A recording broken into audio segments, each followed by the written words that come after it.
When I heard the news that Adobe is going to acquire Figma with $20 billion, that was a morning news that I read from LinkedIn, and I just woke up and feel, what? Is that happening? Is that real? Is that not a joke? And my wife was so surprised that why I was so surprised by this news. It's not something we do. It's probably not impact our daily life, right? And I said, no, it's Adobe and Figma, and it definitely impact my daily life because I use it more often than having time with you and my kid. And you know what's the result would be if you answer your wife like that.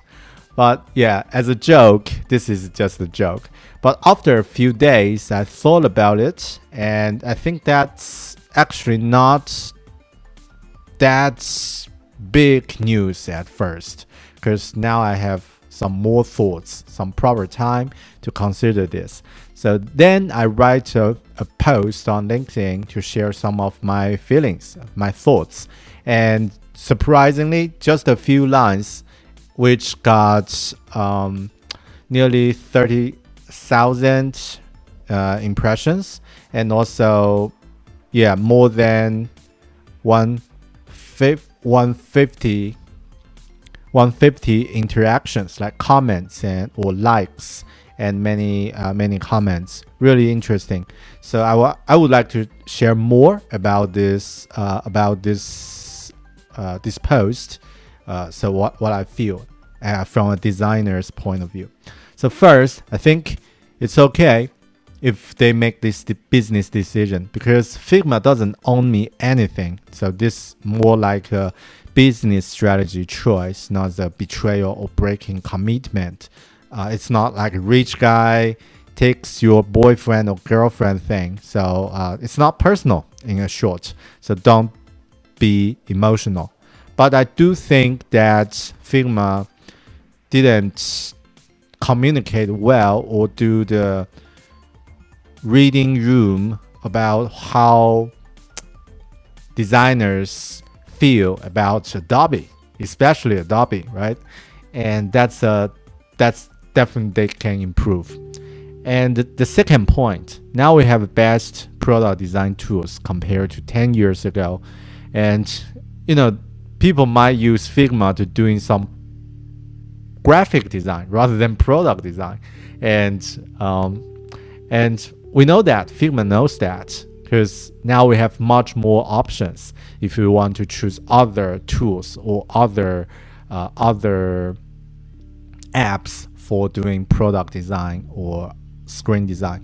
So if Figma doesn't do well and screw designers' trust by doing things like Adobe CC, Figma CC, or any stupid thing that Adobe already done before. Adobe, like Figma, will do something similar. Yeah, people will just leave Figma without coming back, and we know that. And I think those smart guys in Figma, they also knows that. So that's another point. And the third point is the worst seems potential with the market. So yeah, this is just about the result, like $20 billion.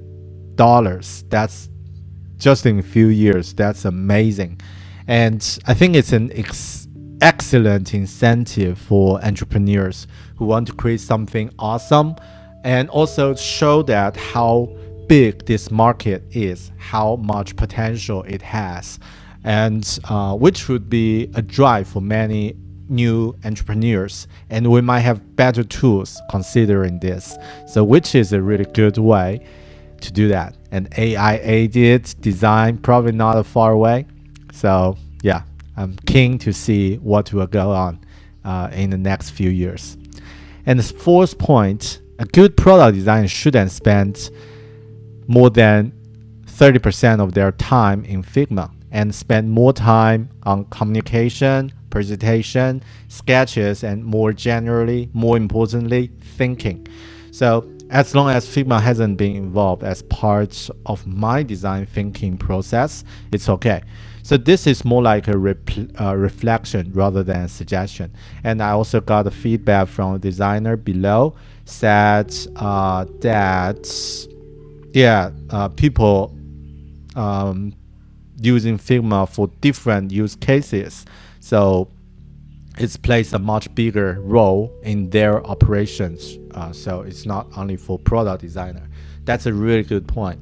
And it was said by Eddie Zurita, a UX specialist from 2 Degrees, New Zealand. Awesome, Eddie.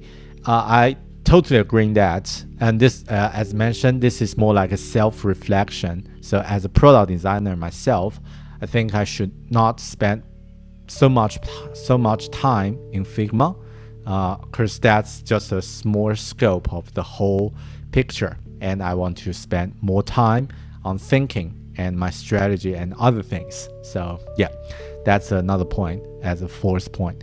The fifth point, I started my design career with Flash 15 years ago, and now it was gone when Adobe owns it. It spurns me. So that's why I don't like Adobe. One of the reasons I don't like Adobe. But it's probably hard to say that is Adobe's fault, because time flies, and product evolves, and people just leave old product for new one. So nothing to complain. And what is a good reminder for me that why I feel negative about Adobe, because there are so many things they're doing wrong, like Acrobat Reader. What an awful experience of reading PDF with that file. And sometimes even when you open a PDF file with an Acrobat Reader, it will change the format, and then for some security reason, you cannot open it again, which is an awful experience. And don't get me started on latest Photoshop or Illustrator or other great tool that they ruined. And most of the time I'm using Illustrator. It's just to open the file. People just sent an illustration file to me, and I just open it, copy the document, open Figma, paste it there, done. And then I just dismiss Illustrator. So this is how I use it. And also a lot of things that Adobe didn't do well, and I really don't like it from a designer's point of view. So that's just another bad reminder. And the final reminder for myself: I should not be disturbed by a tool's business decision. People are much more important than that, because I think I regard myself as a realist.